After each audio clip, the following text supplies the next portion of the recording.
Hello, I'm Richard Winters, and it's Colt starting time around here. I've got a 2-year-old that just has a handful of rides in a smaller pen. I brought her out here for the first time, done a few minutes of groundwork to get her loosened up on a cold North Texas morning. Hope she doesn't buck me off. We could have a whole film series on Colt starting, but I just want to leave a couple ideas with you today. Number one is I want you to think about, if you're going to go out and start colts, you got to get off their face. You got to ride them forward and not hang on them. If we're not careful, we're using our reins to balance ourselves. And number two, don't micromanage everything they do. If you try to guide them too much and hang on them, that's going to sound a whole lot like stopping to them. She's really sticky anyway. So at this stage of the game, a lot of the time I'm saying, I don't really care where you go. I just need you to go. And if you watch me for the next 3 or 4 minutes, I'm hoping that you'll never see me pull back on both reins at the same time. And I hope that you see my body engaged, driving her forward and creating some commotion up here.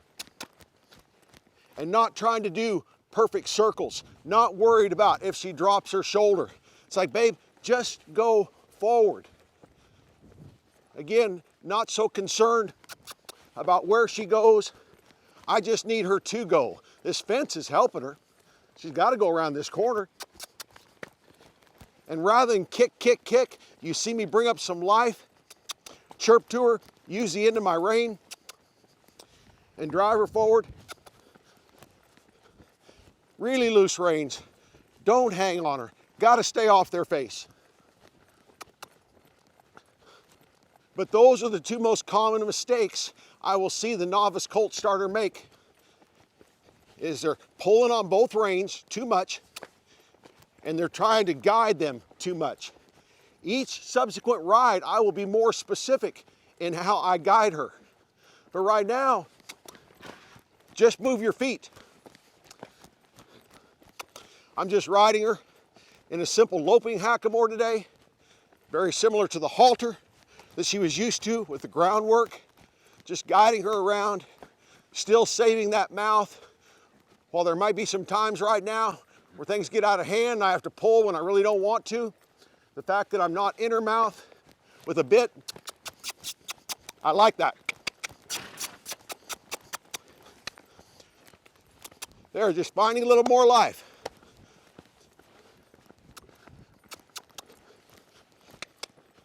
Just tip her into that fence, one rein at a time, and drive her out of there. Lose the forward, bring up some life. Oftentimes these first few rides, you're gonna work harder than the colt. Because see, when I quit riding, she just quits going.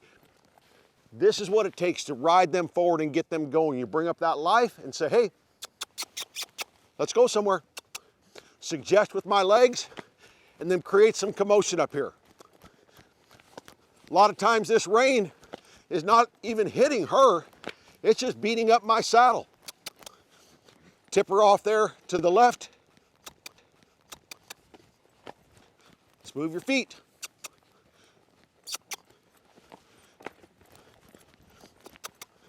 Even if she picked up the wrong lead, I wouldn't get after her for that. Just the fact that she picked up a lope, she'd get a star by her name.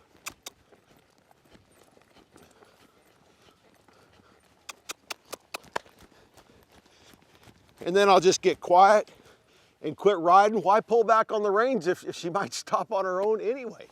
And then a lot of rubbing, a lot of moving around and reassuring her. So we could talk and demonstrate for another hour all kinds of things about colt starting, but I'm just offering this little tip today about, hey, ride them forward.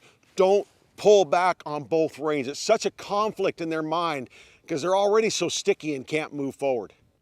And in these first few rides, just riding them in generalities, just kind of head over that way, babe. There you go. And each subsequent ride, we can get a little bit more specific and guide them a little bit more exacting. Keep these things in mind as you got to start your colt. Be safe. Give it a whirl. I think you're going to like it. I'm Richard Winters. Thanks for watching. Here's one more little tip, and this one's for free. Really important with these young horses and truly important with any horse.